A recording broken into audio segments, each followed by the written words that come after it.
Bienvenidos de Cozumel, Mexico. Join us for a fun day. We have planned on a Jeep tour throughout Cozumel. Should be a good time. Stay tuned.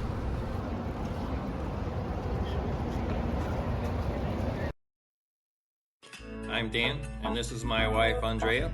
If you enjoy traveling for day trips, weekend getaways, food excursions, and more, we invite you to join us on our journeys, sharing with you our adventures, our insights, our thoughts, and our recommendations of the places that we visit. Come join us and have fun.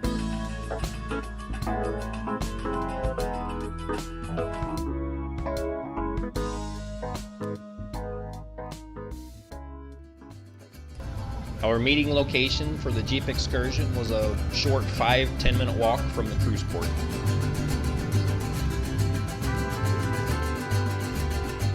After maybe a 15 or 20 minute drive through the island and through the little town of El Cedral, we made it to our destination of the Cenote. It's actually not a terrible walk through the jungle. It was a cleared path. But I would highly recommend bringing some bug spray off or deep woods off specifically, as there were many bugs, mosquitoes and the like, and they were definitely drawn to the sweat that we experienced with no breeze and in this humid conditions. After going down some wet stairs, we finally made it to the cenote.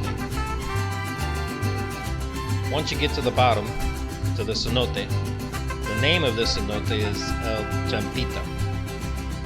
The water is really a pretty jade color. There's a 20-foot cliff that you can jump off of into the water.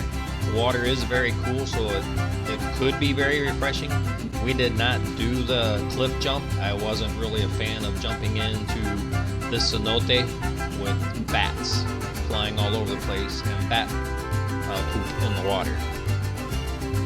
As you can see from this video, there are hundreds and hundreds of bats hanging from the stalactites.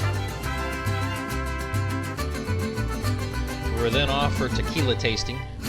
The first location we went to, believe it or not, was closed, so we had to go to another location. But being out in the country on this little island was pretty cool, I have to say. We finally made it back to El Cedral, which is the oldest Mayan ruin in Cozumel, on the island that is, which dates back to 800 AD. The Mayan village was once the capital of Cozumel and the largest community on the island. It was discovered by the Spanish conquistadors in 1518, who tore down much of the Mayan temple, and then during World War II, the Army Corps of Engineers destroyed much more of it to make way for the island's first airport.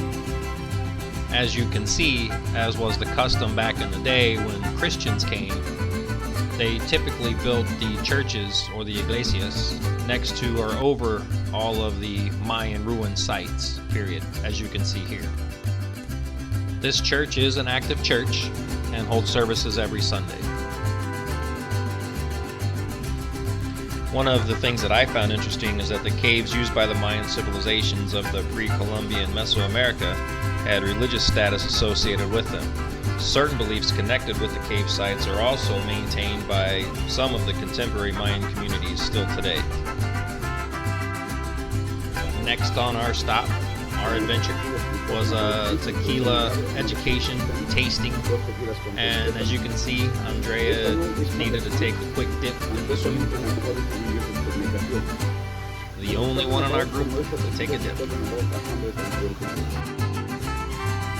Quick trip through this little tourist trap, though decorated nicely. Pretty much couldn't walk through here without being asked to buy something.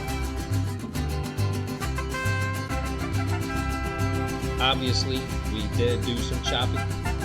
We did make a purchase. If you stay to the end, you'll be able to see that purchase on Andrea's head.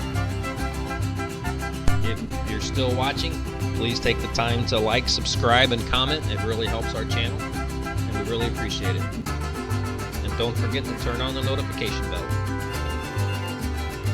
After our little walk through the shopping village, we finally made it to the beach. You can see it's really a pretty beach, but very crowded. A lot lot of people kind of grouping up together in the same location to snorkel and to swim.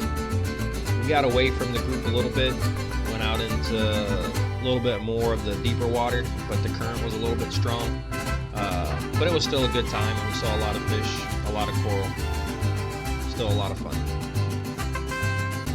After a quick shower to knock the sand off, we made our way back to the cruise port. Back to our home away from home, Royal Caribbean Symphony of the Seas. And you can see Andrea's beautiful sombrero, which now hangs on the wall in our bedroom.